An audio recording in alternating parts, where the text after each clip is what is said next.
지극히 높임을 받으시기 합당하신 하나님 아버지, 주의 사랑하는 백성들을 주님 앞에 모아주시니 감사합니다. 밤중에도 우리와 함께 하셔서 잠들어 있는 중에 우리를 보호해 주시고 다시 일어나 주님을 만나게 하시니 감사합니다. 하나님, 우리의 모든 것을 주님께 의탁합니다. 하나님, 우리 인간은 한 걸음도 우리 힘으로 앞으로 나갈 수 없는 연약한 존재입니다. 이 시간도 오셔서 우리 걸음걸음을 인도하여 주시오며 주의 성령을 부어 주시오며 하나님께서 주시는 새로운 힘으로 살아가는 능력의 주의 백성들이 다 되게 하여 주시옵소서. 하나님, 이 나라를 굽어 살펴 주시옵소서.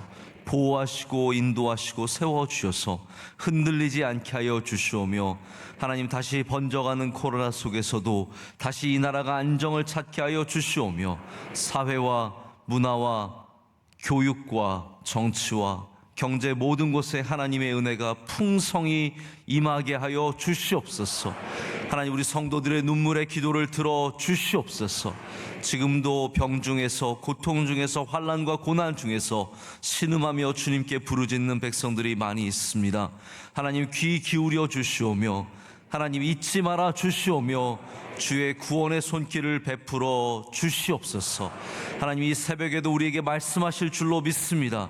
하나님, 우리도 주님께 귀를 기울이게 하여 주시며 졸지 않게 하여 주시고 깨어나게 하여 주시오며 모든 가정마다 주의 영이 가득하게 하여 주시옵소서. 간증을 통해서 영광 받아 주시오며 하나님, 대림절을 준비하며 주님께 나가는 기간입니다. 하나님, 모든 새벽 예배다 주님 우리와 함께 하여 주시며 주님을 기다리는 백성들에게 찾아와 주시고 임마누엘 하여 주시옵소서. 이 모든 것을 감사드리며 예수 그리스도의 이름으로 간절히 기도드립니다. 아멘. 자리에 앉으시겠습니다. 오늘 간증을 들으시는 가정은 손용훈 집사님과 김홍수 집사님의 가정이며 아이들이 3명 있습니다. 윤서, 혜승이, 우리 혜은이까지 우리 3명의 아이들이 하나님께 간증 올려드리겠습니다.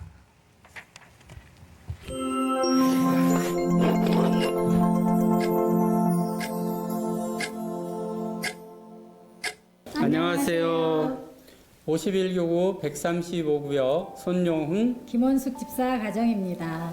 저는 어릴 때 집에 무당이 와서 구슬하는 그런 환경에서 자랐는데요. 근데 너무너무 감사한 거는 저희 엄마가 교회 나가면 다 잘 되더라. 니들은 다 교회 가라. 그렇게 말씀하셔가지고 저는 중학교 1학년 때부터 교회를 나갔고 그곳에서 지금의 남편도 만났습니다. 고등학교 때까지 매일 교회에 붙어서 살았었는데 성년이 되면서 교회를 떠나고 신앙도 잃게 됐습니다. 저는 돈만 벌면 우리가 이제 다 너무 행복하겠구나 그런 생각을 했고 또 사업이 굉장히 잘 됐습니다.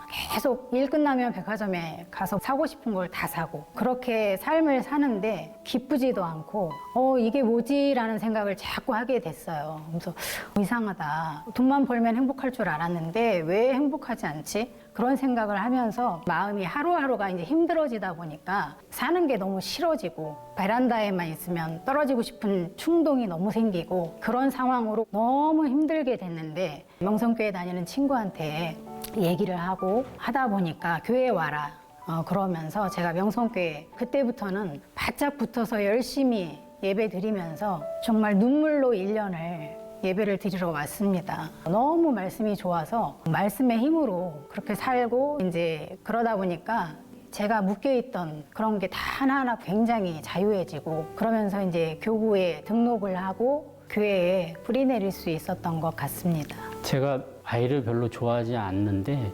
명성교회에 와서 처음 하게 된 봉사가 교회학교 봉사예요. 이 봉사만은 하지 않았으면 좋겠다라고 생각을 했는데 교회학교 봉사를 하라고 하셔서 순종하는 마음으로 봉사를 했는데 아이들이 처음에는 뛰고 말도 안 듣고 소년학교에서 너무나 제가 힘들었습니다. 처음에 한 6개월이 지나고 1년이 지나다 보니까 그 아이들이 이뻐 보이는 거예요. 아이들도 이쁜 게 있구나. 그런 마음을 갖게 되었죠. 남편이 교회학교 가서 학생과 그 부모님을 알게 됐는데 보육원 봉사를 하고 계셨고 보육원 봉사를 하고 싶었었던 그런 마음이 있었기 때문에 보육원에 가게 됐는데 아이들을 보니까 정말 그때부터는 하나님이 일하신 것 같아요. 제가 입양이라는 걸 남의 일이라고만 생각했고 그랬는데 그날 딱 보육원에 간 날부터 아이들을 볼 때 제가 눈에 뭐가 이렇게 쓰인 것처럼 아이들이 천사로 보이더라고요. 이 아이의 엄마가 되면 참 좋겠다. 그래서 입양을 바로 결정을 했고요. 남편한테 얘기를 했는데 너무 신기한 거는 우리가 나이가 많아서 현실적인 문제를 걱정을 하고 그래야 되는데 그 얘기를 한 날 그 밤새 남편과 너무 기쁘고 또 감사해서 거의 밤을 새웠고요. 입양이라는 과정을 시작하게 됐습니다. 우리 아이들은 보육원에서 자라가지고 좀 특이한 행동을 좀 많이 합니다. 교회 와서 집사님들을 만나거나 길에서 만나거나 할 때 좀 과잉 반응을 보이는 때가 있어요. 아이들이 집에서 힘들게 하고 막 시끄럽게 해서 경비해서 뭐 연락이 올 때도 있고 막 그러면 그게 부끄럽고 창피하고 또 아이들이 막 어렵게 할 때 힘들고 하니까 하나님께 원망을 좀 많이 했죠. 왜 우리 가정에 이 아이들을 주셔서 우리 삶을 그렇게 어렵게 하십니까?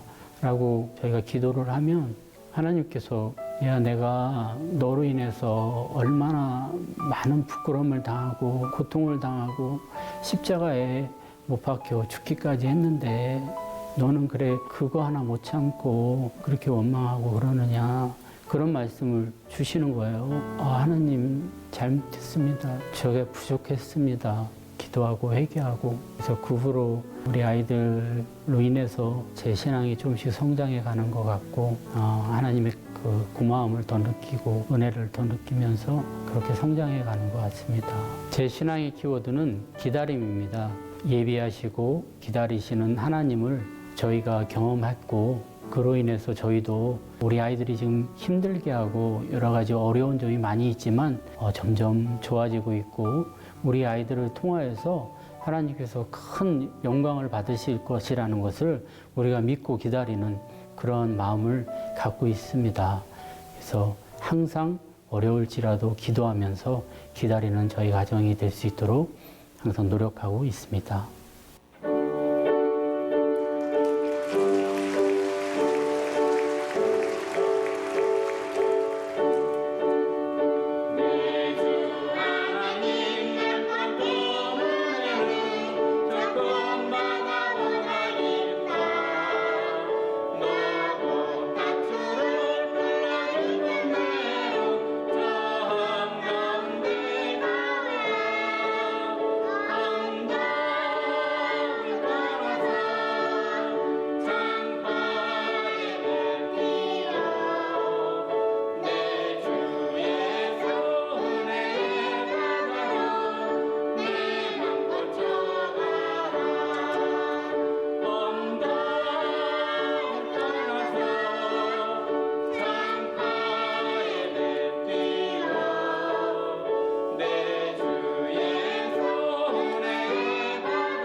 네, 간증이 우리에게 큰 은혜가 되었습니다. 하나님께서도 영광을 받으신 줄로 믿습니다.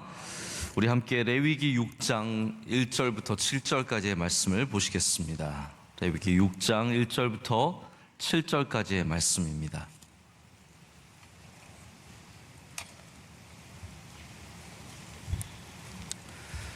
한 절씩 교독한 후에 우리 7절 말씀은 다 함께 읽도록 하겠습니다. 여호와께서 모세에게 말씀하여 이르시되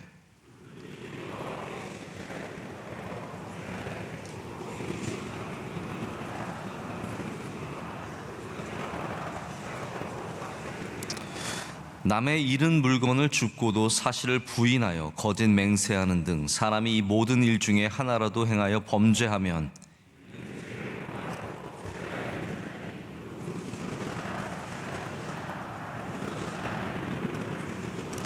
그 거짓 맹세한 모든 물건을 돌려보내되 곧 그 본래 물건의 5분의 1을 더하여 돌려보낼 것이니 그 죄가 드러나는 날에 그 임자에게 줄 것이요.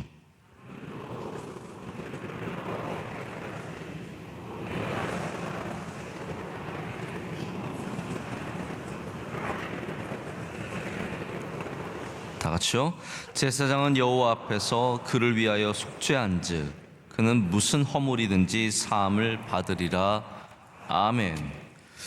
네, 오늘 제사의 마지막 말씀, 우리 속건제에 대한 말씀이고요. 오늘 제목은 속건제를 알면 복음이 보인다입니다. 속건제를 알면 복음이 보인다의 제목으로 하나님의 말씀을 전하겠습니다. 먼저 우리가 간증의 은혜 받은 이야기를 제가 안 할 수가 없는데, 우리 순집사님은 제가 새벽 예배 나올 때 늘 앞에서 새벽 예배 위원회세요. 그래서 매일 새벽을 지키시는 집사님이신데 이렇게 간증을 또 하시게 되니까 또 몰랐던 것도 알게 되고 굉장히 큰 은혜가 되었습니다. 우리 교회에 입양을 하신 가정들이 굉장히 많이 있습니다. 보이게 보이지 않게 많은 가정이 하고 계시는데 오늘 간증하신 것처럼 뭐 쉬운 일은 절대로 아닌 것 같습니다. 하지만 하나님께서 또 그 가정에 위로하시고 힘을 주시고 넉넉히 감당하게 하실 줄로 믿습니다. 저는 뭐 입양한 가정들 많이 보는데 참 특이한 점은 닮았어요. 그렇죠? 이게 마음으로 낳는다는 것이 정말 육체적인 힘이 있다라는 것을 우리가 이렇게 이런 걸 보면서 참 많이 느낍니다. 두 분 집사님 부부께서 교회 학교에서 얼마나 어렸을 때 만났는지 그때부터 사귀신 거죠. 그렇죠? 네. 참. 네. 그때부터 사귀셔가지고 이렇게 첫째 아들은 우리 대학부 또 우리 귀한 형제인데 첫째 아들은 오늘 조명을 전혀 받지 못했는데 우리 첫째 아들도 너무 귀하고 우리 두 딸이 너무 참 아름답습니다. 하나님께서 이 가정에 은혜를 많이 주실 줄로 믿습니다. 제가 오늘 속건제의 말씀을 준비하면서 굉장히 많이 은혜를 받았습니다. 저 오늘 좀 성령 충만해 보이지 않습니까? 저 오늘 굉장히 은혜를 많이 받고 어제 밤새 이 말씀 너무 귀하다. 이 말씀이 너무 귀하고 우리가 이렇게 살아야지라는 그런 생각을 참 많이 하면서 말씀을 준비하게 되었습니다. 여러분, 우리가 왜 죄에 대한 제사를 지금도 아는 것이 중요할까요? 왜 우리가 이렇게 죄에 대해서 관심을 가져야 하고 죄를 이렇게 말해야 될까요? 이 속죄하는 제사, 속죄제와 속건제, 이 제사를 우리가 보는 이유는요, 그냥 죄의 죄목을 알기 위해서 보는 것은 아닙니다. 우리가 뭐 헌법 공부하는 것도 아니고 형법이나 사법을 공부하는 것도 아니고 우리는 죄의 항목들을 보는 것이 아니라 하나님이 무엇을 기뻐하시고 하나님께서 반대로 무엇을 싫어하시는지를 알기를 원하기 때문에 이 죄목을 알 필요가 있다는 겁니다. 죄의식이라는 것은요, 때로는 교육이 되어야 합니다. 우리가 본능적으로 인간이 갖고 있는 하나님이 우리 안에 심어주신 양심이라는 것이 있어서 그것을 통해서 죄를 알기도 하지만 또 때로는 하나님이 무엇을 싫어하시고 무엇을 기뻐하시는지 교육을 받아야 돼요. 그러나 이것이 우리로 하여금 기독교가 지나치게 죄에 집착하는 길로 가게 해서는 안 됩니다. 여러분, 이걸 오늘 아침에 먼저 꼭 말씀을 드리고 제가 더 자세한 속건제에 대한 말씀을 드리고 싶은데, 우리가 죄에 대해서 지나치게 관심을 많이 갖고 그로 말미암아 죄의식을 고취시키는 교회의 분위기로 가서는 안 됩니다. 왜 그러냐 하면요, 우리가 이제 굉장히 신앙의 모범이라고 보고 있는 청교도라는 게 있지 않습니까? 퓨리탄들, 청교도들.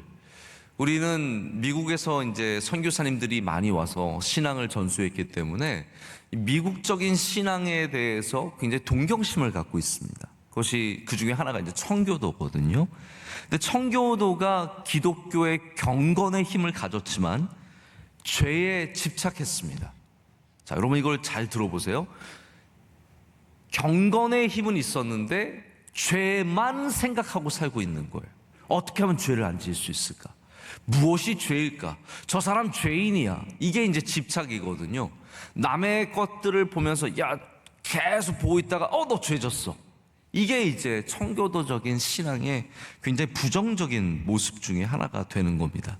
다시 말해서 복음이 우리를 주도해야 하는데요. 할렐루야. 복음이 우리를 교회로 끌고 와야 돼요. 자, 오늘도 새벽 예배 나오셨는데 예수님 사랑하는 마음이 복음이 여러분을 이 자리로 인도해야 합니다.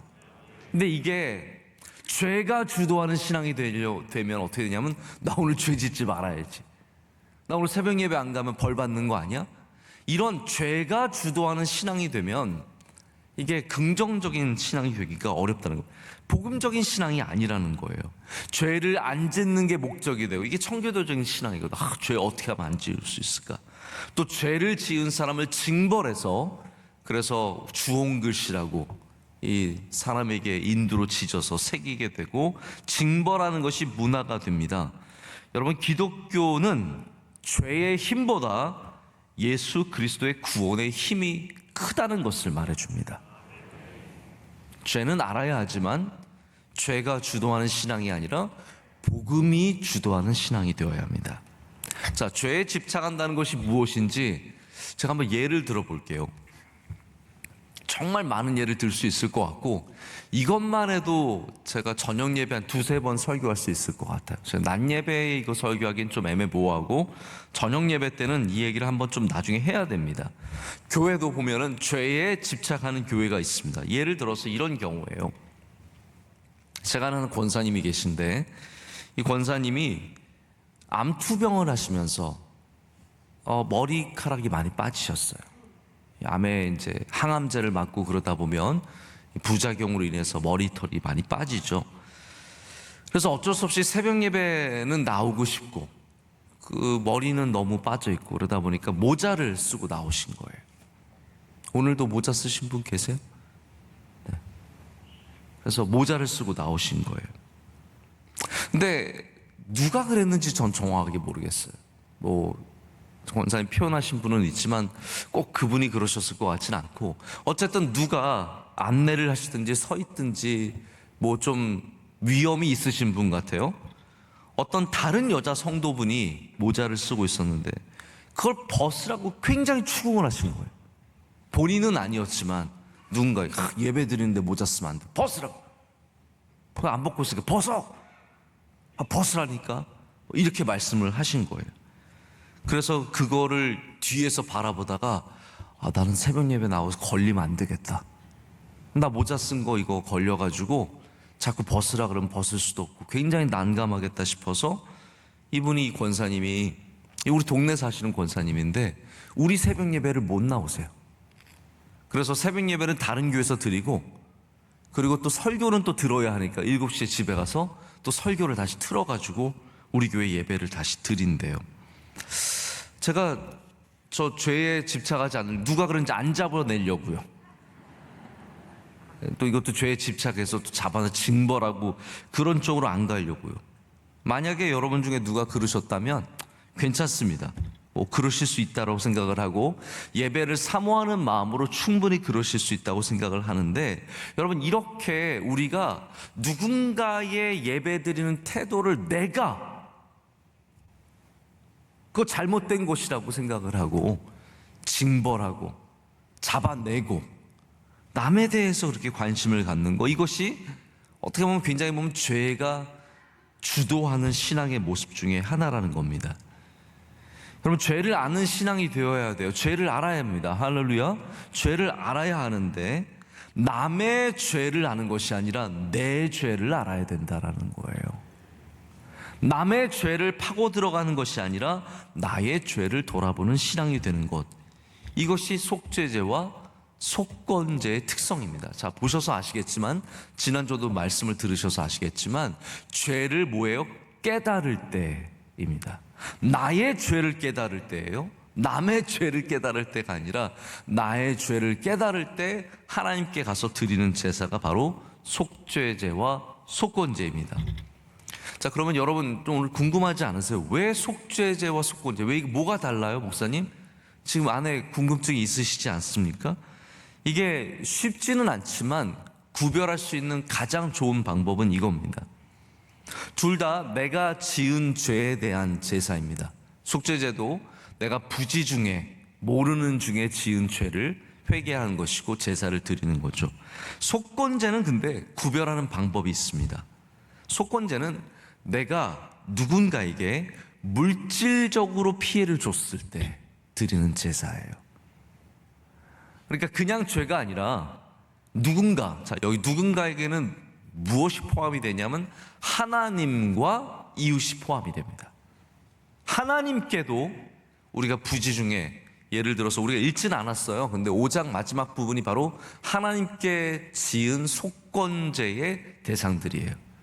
성전에 들어가서 부지 중에 성물을 훼손하거나, 이해가 되시죠? 가셔서 뭐 부지 중에 무엇을 내가 가져왔는데 알고 봤더니 이게 교회 거예요. 예? 집에 와봤는데 장의자가 집에 있어요. 이게 뭐지? 내가 모르는 중에 장의자를 가져왔어요. 부지 중에 장의자를 챙겨서 트럭에다 넣어가지고 집에까지 가져왔어요. 이거 큰일 났네. 내가 왜 장의자를 가져왔지? 그러면서 그 장의자를 다시 가져와서 원위치 시키면서 오늘 말씀 보시면 5분의 1을 더 드려야 합니다. 왜냐하면 손해를 끼쳤기 때문에 5분의 1을 더 드리면서 하나님께 제사를 드리는 것이 바로 속건제의 바로 하나님께 해당되는 내용입니다. 오늘 읽은 6장 1절부터 7절까지 말씀은 이웃에게 우리가 죄를 지었을 때 바로 그때 드리는 제사입니다. 어떤 식으로 이해하시면 제일 좋으냐면요, 제가 예를 하나 드릴게요. 3절 말씀에 이런 말씀이 나옵니다. 남의 잃은 물건을 줍고도 사실을 부인하여 거짓 맹세하는 것. 아마 이런 일들이 분명히 있을 거예요. 나쁜 마음으로 훔친 거 아닙니다. 자, 나쁜 마음으로 훔치면 출애굽기를 보면은 어떻게 되어 있냐면 2배를 배상하게 되어 있습니다. 이것은 의도를 갖고 지은 죄에 대해서는 성경에서 그건 나쁜 죄다, 절대로 그러면 안 된다, 그거는 2배를 갚게 되어 있어요. 그러나 부지 중에 그런 거 있잖아요. 남의 물건을 내가 가져갔어요. 근데 이게 의도한 것도 아니었지만 갑자기 그때 정신이 나간 거죠. 내가 그런데 누가 와서 그거 제 물건이야 하는데 치침대는 거예요. 저 가져간 적 없는데요. 여러분 혹시 그런 적 없으세요? 나는 원래 그런 사람이 아닌데 그냥 그 상황을 모면하려다가 그냥 말이 잘못 나와버린 거죠. 나 안 가져갔는데? 근데 어떻게 했어요? 가져갔잖아요. 근데 나중에 집에 가서 양심에 너무 이게 가책이 되어서 다시 주인에게 가져다 주면서 사실은 제가 떨어진 걸 주었어요. 여기 있습니다 하면서 돌려줄 때 5분의 1의 가치를 더해서 돌려주는 것이 속건제가 되는, 그리고 다시 하나님께 가서 제사를 드리는 것이 속건제의 내용입니다. 제가 예전에 군에 있을 때 이런 일이 있었어요. 제가 지금은 안경을 씁니다. 안경을 쓰는데 이게 제가 안 보여서 쓰는 겁니다. 예뻐 보이려고 쓰는 거 아닙니다. 네, 제가 성도님들 얼굴을 잘 못 알아보기 때문에 제가 많이 나쁘진 않습니다. 0.4 정도 되는데 얼굴은 잘 못 알아보겠더라고요. 글씨도 잘 안 보이고. 그래서 안경을 쓰기 시작했는데 군에 있을 때만 해도 안경 없이도 괜찮았어요. 이렇게 얼굴도 보일 정도였고, 그때 그렇게 막 시력이 막 좋진 않았지만 그냥 안경을 안 쓰고 사는 게 편했던 때입니다. 근데 하루는 제가 상황을 봤거든요. 여러분 상황이라는 게 모르시겠지만 군에서 밤을 새면서, 저는 군단이라는 곳에 있었어요. 군단 사령본부에 있었는데 밤을 새면서 작전, 또는 저는 어학병이었기 때문에 영어로 모든 작전어를 번역을 해서 아침까지 우리 사령관을 위해서 군단장을 위해서 준비를 해야 돼요. 밤을 새면서 이제 작전을 준비하는 그런 상황을 보고 있는데 이제 돌아가 보니까 안경이 없는 거예요. 제 안경 없는 얼굴 한번 보여드립니다. 안경이 없는 거예요. 제가 너무 멀끔하게 잘생긴 거예요. 이렇게 보니까 안경이 없어요. 그래서 이 안경이 어디 갔나? 그래도 중요할 때 필요한 거라서 안경을 아무리 찾아봐도 없는 거예요. 여러분 군대 무슨 살림이 있습니까? 조금 뒤지면 다 나오죠. 없는 거예요.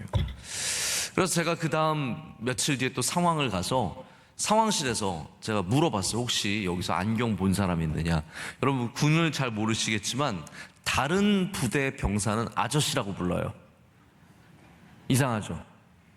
그래서 우리랑 중대만 달라도 아저씨라고 불러요. 아저씨 혹시 여기서 본 적 없으세요? 아무도 못 봤대요. 근데 군사 용어를 써야 돼요. 이거를 주었냐라는 그런 말씀은 못 알아듣고요. 습득하신 적이 있냐고. 당신의 물건이 아닌 다른 물건을 습득한 적이 있냐? 이렇게 물어봤더니 아무도 없대요. 다 오리발, 딱 오리발. 딱. 야, 난 분명히 여기서 떨어뜨린 것 같고 여기서 없어진 것 같은데. 근데 어떤 사람을 이렇게 딱 봤는데 제 안경을 쓰고 있는 거예요. 그 사람은 얼마나 마음에 지금 이게 걸리겠어요. 예? 제가 아무리 딱 보니까 제 안경인 거예요. 뭐 만에 하나 그분이 똑같은 안경을 쓸 수도 있겠지만, 그래서 제가 잠깐만 안경 써보자고 써봤더니 아니 내 눈에 맞잖아요. 여러분, 제 안경 틀에 제 시력을 갖고 있는 사람이 몇 명이나 되겠어요. 그래서 제가 이제 저는 나이를 많이 먹고 갔으니까 그 어린 병사에게 아저씨 일로 와보세요. 괜찮아요. 이런 일로 우리가 실수할 필요 있겠느냐. 아니 뭐 주울 수도 있고 또 써볼 수도 있고, 그러고 또 갑자기 물어보니까 말을 못할 수도 있고, 그런데 괜찮다고. 나 이거 내 안경인 거 내가 안다. 그러니까 이런 일로 영창 갈 필요 있겠냐. 저 그다음 서서 이제 좀 무섭게 가져가는 거죠. 아니 이런 일로 영창 갈 필요 있습니까, 아저씨? 그냥 저한테 돌려주시면 괜찮습니다. 그랬더니 아, 네, 가져가세요. 그래서 주시더라고요. 이게 속건제에 해당되는 죄라는 거예요. 남의 물건을 습득했는데 거짓 맹세했잖아요. 나 안 주웠다고, 나 모른다고. 근데 그게 다시 말씀드리지만 되게 나쁜 사람이라서 그런 건 아닙니다. 사람들이 그냥 자기가 가져게 되면 그냥 나도 모르게 그렇게 되는 경우가 참 많거든요. 근데 그래서 이 속건제가 히브리어로 아삼인데, 아삼은 여러 가지 단어로 해석할 수 있지만 가장 좋은 해석은 뭐냐면 보상의 제사입니다. 속건제는 보상의 제사입니다. 우리가 무엇을 돌려줄 때 그것에 5분의 1을 더해서 돌려주는 것, 누구에게 재산상의 해를 끼치는 것, 나중에 그것을 후회하는 것, 깨닫게 되는 것. 그래서 이 제사가 왜 제가 이걸 알면 복음을 알게 된다고 말씀을 드리냐면, 바로 주님께서, 우리는 많이 속죄제의 제물이라고 얘기를 하는데 이사야 53장에 나오는, 제가 어제도 새벽 예배 때 잠깐 언급을 했지만 이사야 53장에 나오는 고통과 질고를 당하시는 어린 양의 모습이 바로 이 속건제, 우리를 위해서, 우리의 죄를 위해서 희생이 되시는 예수님의 모습이기 때문입니다. 특별히 저는 이 말씀이 참 좋은 것이 하나님에 대한 속건제의 내용과 이웃을 향한 속건제의 내용이 참 우리에게 가르쳐주는 바가 많기 때문입니다. 여러분, 우리도 하나님의 것을 의도하거나 의도하지 않은 채 우리가 취할 때가 참 많이 있습니다. 하나님께 마땅히 가야 할 것을 우리가 취해버리는 것이죠. 그것이 영광이 되었던, 물건이 되었던, 하나님께 드려야 할 것을 취하고 또 이웃에게 해를 끼치는 경우도 얼마나 많이 있습니까? 자, 사람의 죄에 대해서, 이웃에게 끼치는 죄에 대해서 오늘 제가 5가지 설명을 먼저 드립니다. 1절부터 7절까지 있는 말씀에 나오는 내용이지만 이걸 제가 쪼개서 말씀을 드릴게요. 첫 번째는 남이 맡겨놓거나 담보로 남겨놓은 물건을 속이는 경우예요.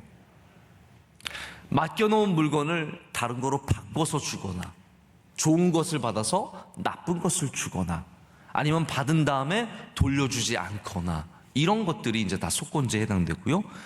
도둑질입니다. 남의 것을 몰래 가져가는 것. 강도질, 착취거든요. exploitation, 이거는 남의 것을 빼앗아가는, 노동력을 착취한다든지 남에게 줘야 할 것을 주지 않고 착취하는 이 모든 것들을 성경은 굉장히 나쁘게 봅니다. 여러분이 사장님이시라면, 여기 따땅님 계세요? 따땅님들 잘 들어보세요. 여러분이 여러분을 위해서, 여러분의 기업을 위해서 수고한, 열심히 일한 사람들을 귀하게 대접해줘야 합니다. 할렐루야. 고의적으로 돈은 있는데 임금을 지불하지 않는다든지, 나는 잘 먹고 잘 살면서 우리 함께 일하는 사람들은 너무 어렵게 살게 내버려 둔다든지, 이런 모든 것들이 하나님 보시기에는 죄라는 거예요. 제가 그래서 이거 왜 이 말씀이 귀하냐면, 죄의식을 배워야 된다라는 거예요. 교회는요, 죄가 주도하는 신앙이 되어서는 안 되지만 죄의식은 가르쳐 줘야 합니다. 무엇이 하나님 보시기에 기쁘지 않은지에 대해서는 얘기할 수 있어야 돼요. 이 착취가 얼마나 무서운 죄입니까? 제가 말씀이 길어질까봐 조심스러운데, 제가 섬기는 프린스턴 신학교에서 작년에 노예제도 청문회가 열렸습니다. 이게 노예제도가 언제 끝났는데요? 뭐 1865년인가? 그때 아마 해방되지 않았습니까? 그런데 이제서야 뭘 했냐 하면, 이 신학교를 세우고 이 신학교의 총장으로, 교수로서 이 신학교에 기증하고 이런 모든 사람들이 노예를 착취한 재산으로 했다면, 자 들어오시죠. 말이 되잖아요. 노예를 착취한 농장주가 학교에다가 기부를 했을 거 아니에요. 노예를 착취한, 노예를 데리고 있었던 총장이 또 학교를 운영했을 거 아닙니까? 자, 이런 모든 것들에 대해서 현재 학교를 다니고 있고 또 앞으로 학교에 올 흑인들의 후예들에게 어떻게 보상할 것인가, 이게 여기에 대해서 아주 심각한 논의를 했어요. 저희가 한 3년 정도 이 논의를 해서, 근데 중요한 건 뭐냐면, 다른 학교가 이걸 아무도 안 하고 있을 때 우리가 가장 먼저 화해의 손길을 내밀어서 이 흑인들의 후예들에게, 지금 흑인들은 미국에서 물론 문제도 많이 있지만 참 안타까운 인종들입니다. 너무나 백인들과 차이가 나는 삶을 살고 있어요. 이거 메꿀 길이 없어요. 백인들은 학교 졸업할 때 별로 빚을 많이 안 집니다. 그런데 흑인들은 학교 졸업할 때 빚을 너무 많이 져요. 왜냐하면 재산 자체가 없으니까요. 그래서 이걸 어떻게 우리가 보상해 줄 것인가에 대해서 굉장히 많은 논의를 하고, 그리고 실제로 지금 보상을 하고 있어요. 이게 뭡니까? 우리가 착취한 것을, 우리가 가져간 것을 잊지 않겠다라는 거예요. 여러분, 일본을 보십시오. 또 갑자기 일본 나오니까 혈압이 오르기 시작하는데, 일본이 우리나라 식민지로 부리면서 그렇게 착취를 하고 우리 남자 여자 아이들 데려가서 그렇게 성노예로 부리고 수많은 일을 했어도요, 그들은 기독교 정신이 없는 거예요. 기독교 정신이 있다면 우리가 하나님 앞에 이것을 속건제로 이해할 수 있어요. 아, 이거 우리가 착취했구나, 우리가 남의 것을 빼앗았구나. 그렇다면 최소한 120% 돌려주는 마음이 있어야 하는데, 거기에 대해서 전혀 이해조차 못하고 있다는 거죠. 여러분, 그리스도인이라면 우리가 속건제를 알아야 합니다. 우리가 남의 것을 빼앗고 남의 것을 가져가고도 모른 척하고 죽고도 돌려주지 않는, 심지어는 거짓 증언하는 이런 모든 것들이 하나님 앞에는 죄가 된다는 것을 오늘 말씀해 주고 있습니다. 그래서 속건제와 속죄제의 차이는, 속죄제는 직분에 따라서 하나님께 드릴 제물이 달라집니다. 지난주 여러분 조금 기억나세요? 별로 기억 안 나시죠? 제사장은 숫송아지를 드려야 하고, 이스라엘이 하나님께 죄를 지으면 숫송아지를 드려야 하지만, 족장이 죄를 지으면 뭐 순염소로 내려오고, 평민이 죄를 지으면 순양으로 내려오고, 그러다가 정말 돈 없는 사람이 죄를 지으면 비둘기 2쌍을 드릴 수 있는, 이런 다 차별이 있어요. 그러나 속건제는 다릅니다. 속건제는 물건의 재산상의 폐를 끼친 거기 때문에 상관없이 순양만 드릴 수 있습니다. 모든 것이 다 무조건 순양이에요. 자, 그래서 이사야 53장에 우리의 모든 죄, 여러분의 직분과 상관없이, 여러분의 재산과 상관없이, 여러분이 갖고 있는 사회적인 지위와 상관없이 주님께서 우리를 위해 단번에 죽으심으로 우리의 죄를 사해 주신 줄로 믿습니다. 자, 우리의 죄가 아무리 커도 예수님 한 분만으로 충분하다는 것, 그것이 복음입니다. 여러분의 죄가 크다고 해서 매일같이 나와서 여기서 내 몸을 찢으면서, 옷을 찢으면서, 머리에 죄를 뿌리면서 매일같이 회개할 필요 없습니다. 예수님 한 분이시면 충분합니다. 그것이 복음의 능력입니다. 이 속건제나 속죄제나 어떠한 중요한 의미를 갖고 있냐면요, 자원해서 드리는 제사가 복이 있다라는 것입니다. 자원하는 마음으로 드리는 제사가 복이 있다. 죄를 짓다가 걸린 경우는 제가 아까 말씀드렸죠, 출애굽기 2배를 배상해야 합니다. 자, 그런데 내가 내 죄를 깨닫고 하나님께 제사를 드리게 되면 120%, 1.2배만 내면 돼요. 자, 여러분 경제적으로 얘기하면 머리에 쏙쏙 들어오죠. 뭐가 나으시겠어요? 잡혀서 2배를 내실래요? 아니면 자원해서 1.2배를 내실래요? 이게 속건제의 능력이에요. 자원제에 주신 은혜라는 겁니다. 자, 이거는 우리나라뿐만 아니라 세계의 법 안에, 모든 나라의 형법 안에, 법 안에 들어있는 굉장히 중요한 요소입니다. 자, 성경적인 이러한 법의 제도가 사실은 지금 우리 안에서도 매일같이 만날 수 있는 제사의 이 법적인 특징들이에요. 예를 들어서 이런 겁니다. 아마 해외에 나갔다 들어오실 분들 중에서 해외에서 좋은 물건을 구입하신 분들이 종종 계실 거예요. 그런 분들은 들어오실 때 어떻게 해야 되냐면요, 제가 요즘은 어떤 규율인지 모르겠는데 600불 이상으로 알고 있는데 600불 이상이 되면 자원해서 세금을 내야 합니다.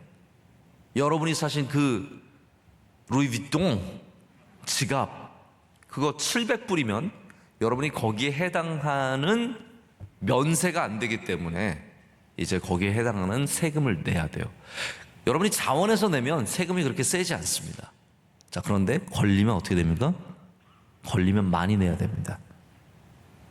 여러분 2,000불짜리 좋은 시계를 사서 들어오는데 안 신고했다가 걸리게 되면 세금이 커져요.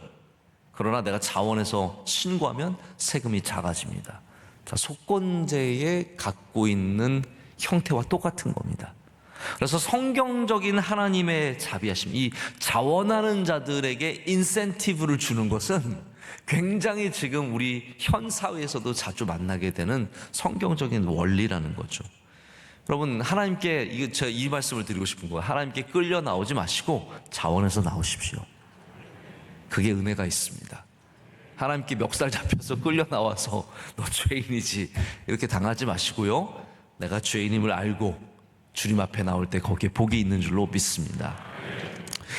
자, 여기 우리가 관심 있게 봐야 되는 것 중에 하나가 순서입니다. 저 이거 참 은혜가 되는 것 같아요.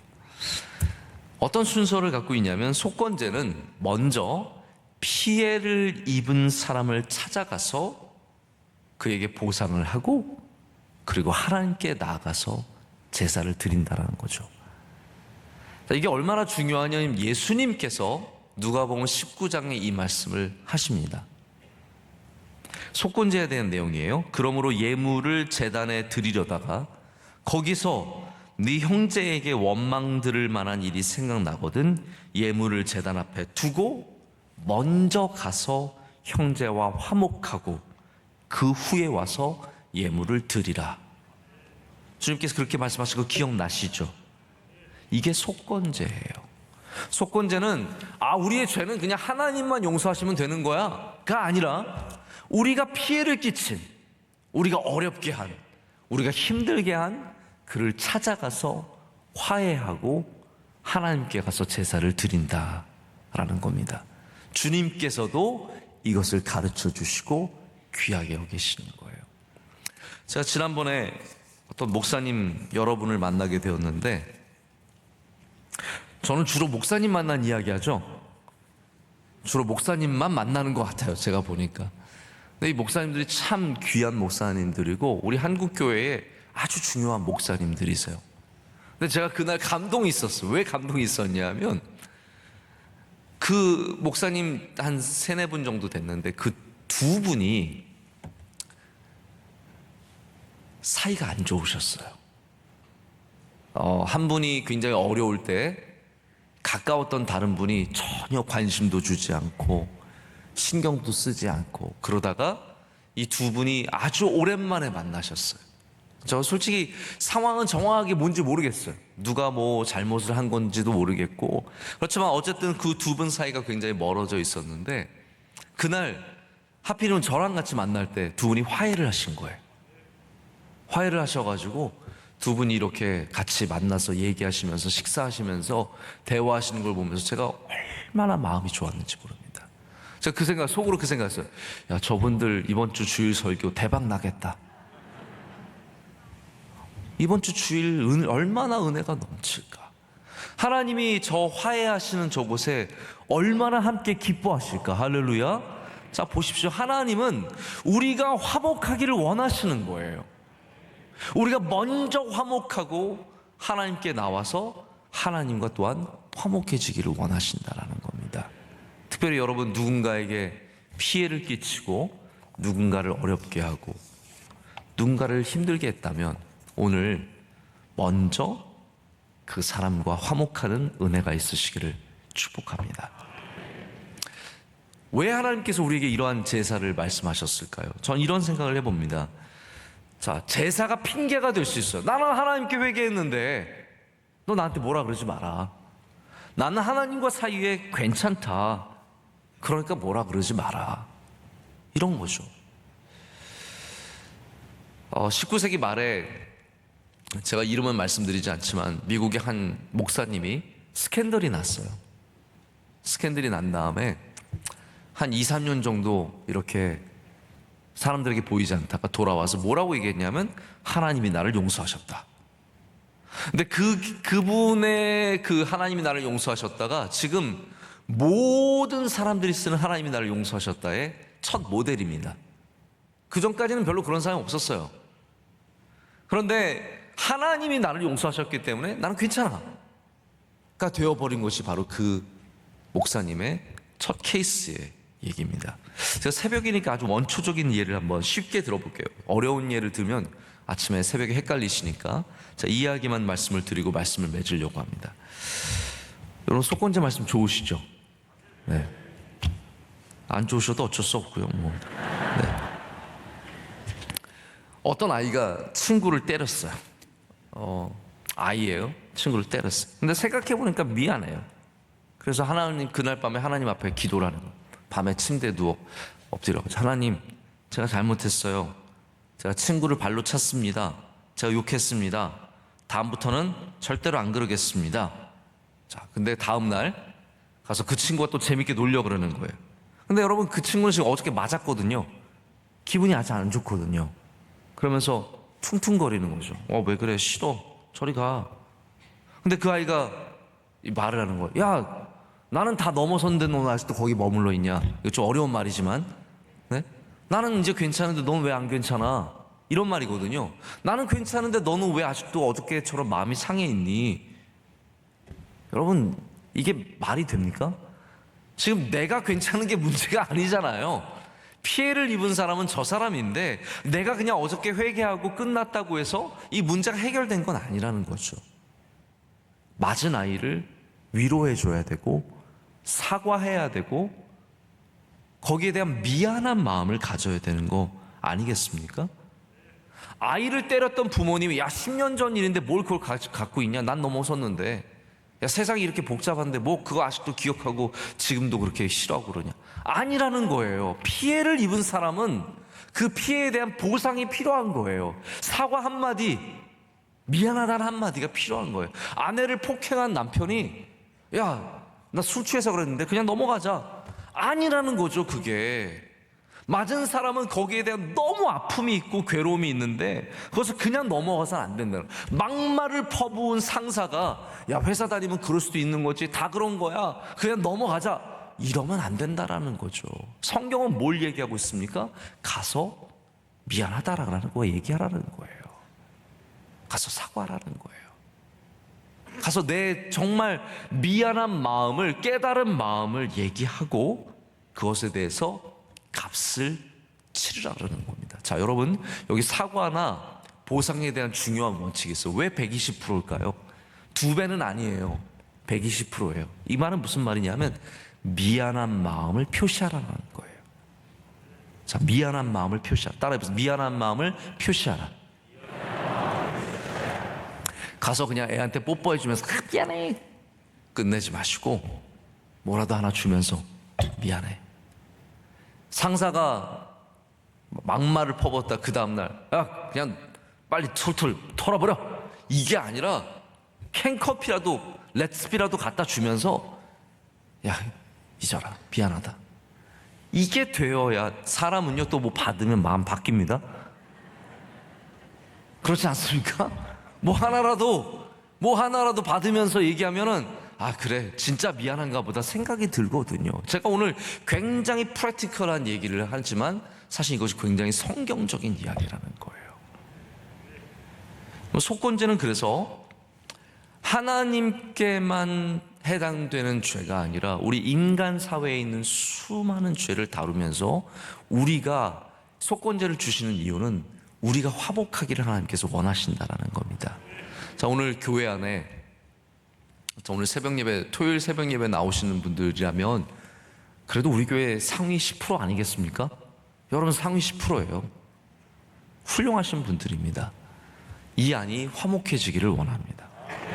혹시나 마음에 걸리는 그런 분들이 있다면 오늘 내일을 통해서 많은 화목함이 우리 교회 안에 채워졌으면 좋겠습니다. 캔커피가 오가며 오늘 우리 자판기 난리 나겠네요. 서로 사랑하며 축복하며 우리 화목할 때 하나님께서 이 가운데 영광을 받으실 줄로 믿습니다.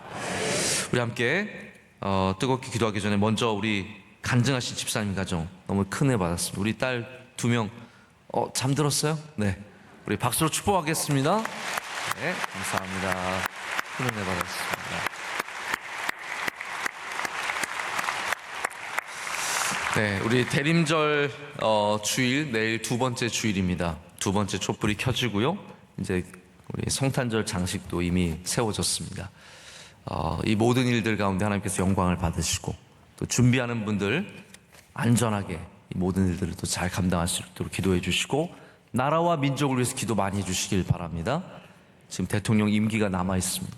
하나님께서 지혜를 주시고 힘을 주실 수 있도록 또 좋은 대통령이 우리 가운데 선출될 수 있도록 국회를 위해서 또 경찰 공무원, 군인 공무원 우리 수많은 공무원들이 또 맡은 일들을 잘 감당할 수 있도록 나라를 위해서 기도 많이 해주시고 또 우리 가정을 위해서 기도하시고 할렐루야 여러분의 가정에 하나님의 은혜가 임하실 줄로 믿습니다. 우리 교회를 위해서 기도해 주시고 여러분이 또 하나님 앞에 사람 앞에 지은 수많은 속건제의 우리 죄목들 주님 앞에 기도하고 또 많은 사람들과 화목할 수 있도록 이 일을 위해서 우리 두 손 들고 주여 삼창하고 기도하겠습니다. 주여 주여 주여 하나님 아버지 감사합니다. 오늘도 깨워주시고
하나님 아버지 감사합니다.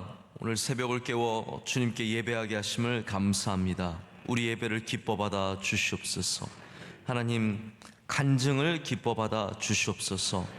우리 두 분의 집사님 또 큰 아들과 두 딸 하나님께서 이 가정에 한없는 복을 내려 주시오며 우리 귀한 딸들을 넉넉히 감당할 수 있도록 주님께서 힘과 능력을 이 가정에 주실 줄로 믿습니다.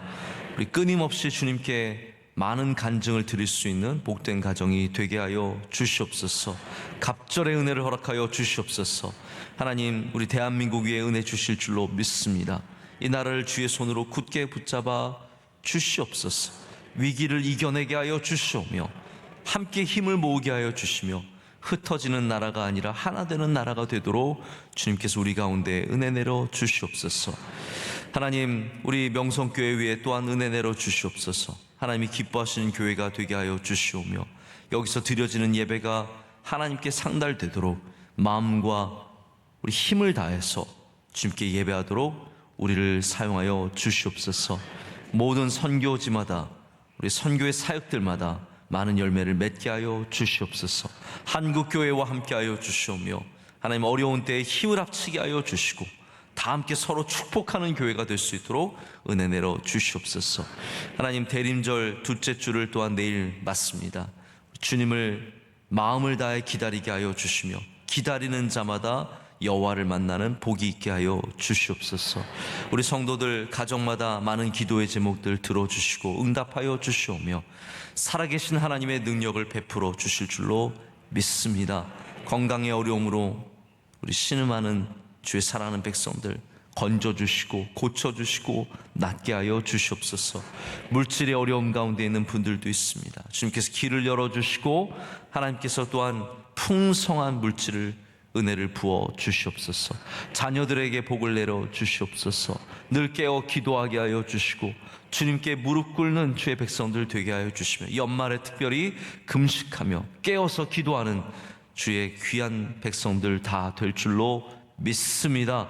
주일을 마음부터 잘 준비하게 하여 주시오며 내일 주일 예배 가운데도 하나님께서 크신 은혜로 우리와 함께하여 주시옵소서. 사랑하는 원로 목사님, 주님께서 늘 주의 장중에 붙잡아 주시오며 하나님 가시는 곳마다 주의 복음이 선포되며 많은 분들이 위로받게 하여 주시며 세임을 얻게 하여 주시옵소서. 원로 목사님에게도 세임과 능력을 날마다 허락하실 줄로 믿습니다. 이 모든 것을 주님께 감사함으로 아뢰었고 이제는 우리 주 예수 그리스도의 크신 은혜와 하나님 아버지의 영원하신 사랑과 성령님의 함께하심이 주님의 말씀을 붙잡고 나아가는 화목하기를 원하는 주의 모든 사랑하는 성도들에게 이제로부터 영원토록 함께하시기를 간절히 축원하옵나이다.